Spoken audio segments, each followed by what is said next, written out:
You wake up before the sun rises. The December air is cold, and the floorboards under your bare feet bite like ice. There is no heater in this house, only a rusted iron stove that takes nearly an hour to warm the room. You pull the thin wool blanket tighter around your shoulders and listen. The soft creak of wood, the whistle of wind under the doorframe, the distant barking of dogs. Your stomach rumbles. You went to bed hungry last night. Again. Outside, darkness still blankets the street, but the neighborhood is already alive. Footsteps shuffle past your window, the sound of neighbors heading to work. Nobody is taking the bus anymore, not since the boycott began. And that means everyone walks, no matter how far, no matter how cold. You breathe out slowly, watching the mist of your own breath curl in the air. Today is not just another day. Today, you have to decide whether you'll walk the 8 miles to your job at the laundry or risk the bus and face shame. The boycott began just weeks ago after Sister Rosa Parks was arrested for refusing to give up her seat to a white man. That quiet act cracked open something deeper, a tiredness heavier than sleep. You tie your shoes with aching fingers. The soles are worn thin. You sip a spoonful of cold grits left over from 2 nights ago, trying not to grimace at the sourness. Then you step out into the world. The streets of Montgomery are pale gray under the winter sky. You pass porches where elders nod good morning, wrapped in coats too thin for the weather. A group of women from your church walk ahead of you, their hats pulled low. You follow behind them, footsteps steady. No one complains. There is pride in the silence. You are all walking for the same reason: dignity. Along Dexter Avenue, you glimpse a white bus rumble past, mostly empty.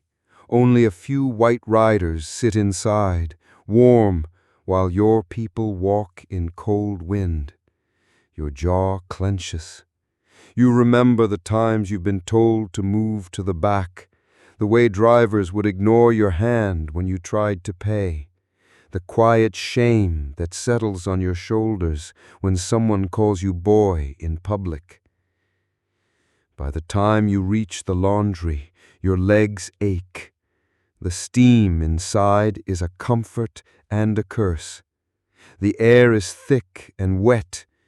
You stand at the basin, scrubbing uniforms until your fingers wrinkle. Your boss, Mr. Henley, doesn't speak to you unless it's to bark. He pretends not to see the cuts on your hands or the hunger in your cheeks.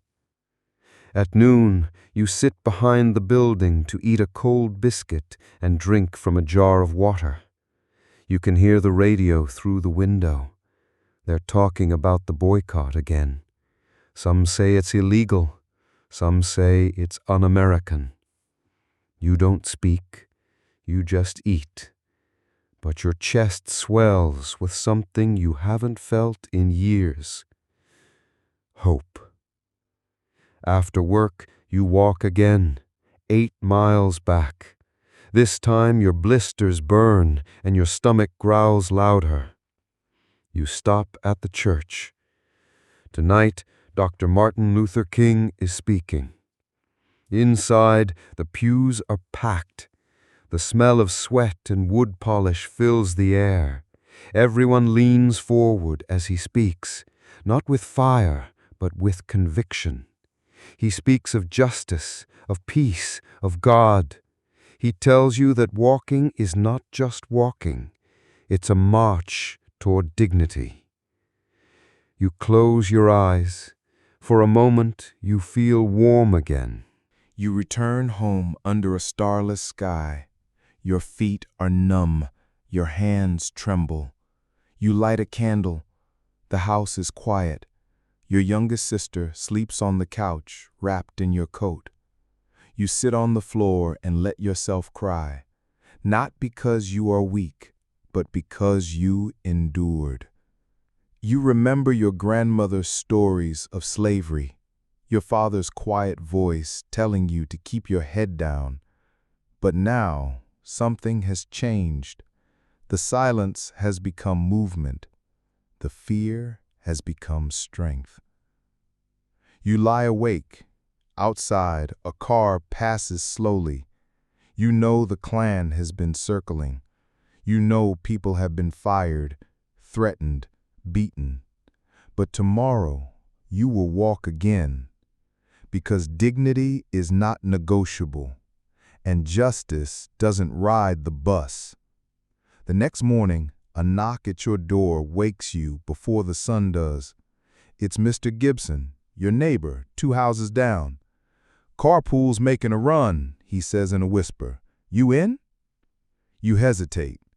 Riding in these unofficial carpools is dangerous. Police pull them over, issue citations, sometimes worse. But your feet are blistered raw. You nod. Minutes later, you're tucked into the back seat of a dusty Chevrolet, squeezed between 2 women who work at the cleaners. The man driving doesn't speak much. He keeps one hand on the wheel and one eye on the rearview mirror. At every stop sign, everyone tenses. Down on Ripley Street, a white patrol car creeps up behind you. No one breathes. Then, just before the light changes, it turns off. A collective exhale.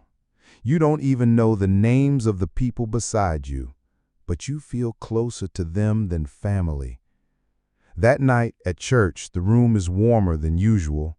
Sister Claudine hands out paper cups of sweet tea, and someone plays a hymn softly on the piano. You sit near the back. She's already there. Lena. She teaches Sunday school, wears her hair tied back with a red scarf. You've spoken only a few times, polite greetings, shy nods. Tonight, she slides closer and shares a cornbread with you. "You limpin'," she says softly. You nod. "Keep going," she whispers. "They can't stop all of us." You don't know what to say, but the warmth of her voice clings to you longer than the tea. At lunch the next day, someone runs into the alley behind the laundry. "They took Earl!"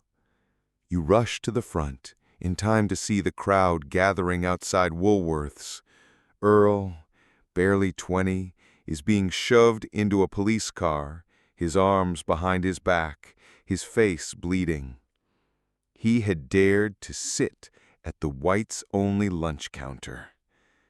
You feel rage and fear and something else too. Awe. The people chant, quiet at first, then louder. "No more back seats! No more back seats!" At Thursday's meeting, the energy is tense. A whisper is making rounds. Somebody's leaking names to the police. Eyes flicker, fingers point silently. One of the deacons hasn't been seen in days. You clutch your notebook tighter. You've been recording names of volunteers, collecting money, passing envelopes. If your name is given up, your job, your family, even your life might be at risk. But you don't stop. Not now. Whispers come like wind through the community. The Supreme Court is hearing the case. A ruling may come soon. But the days stretch on. Shoes fall apart. Rides break down. The police crack down harder. Still you walk. Still you ride when you can. Still you show up. Then one morning in December, it happens. The ruling comes down. Segregated buses are unconstitutional. You sit in the front row on bus 285. The driver glances at you, then looks away. Other black riders follow. No one speaks. It should feel like triumph, but it feels strange. The bus moves forward, slowly, carefully. You stare out the window and wonder what comes next. People say history was made, but they don't talk about the shoes worn through, the blisters, the jail cells, the fear in every breath. They don't know what it took just to stand still, and they don't know what it means to walk with dignity. You do, because you were there, even if only for a day.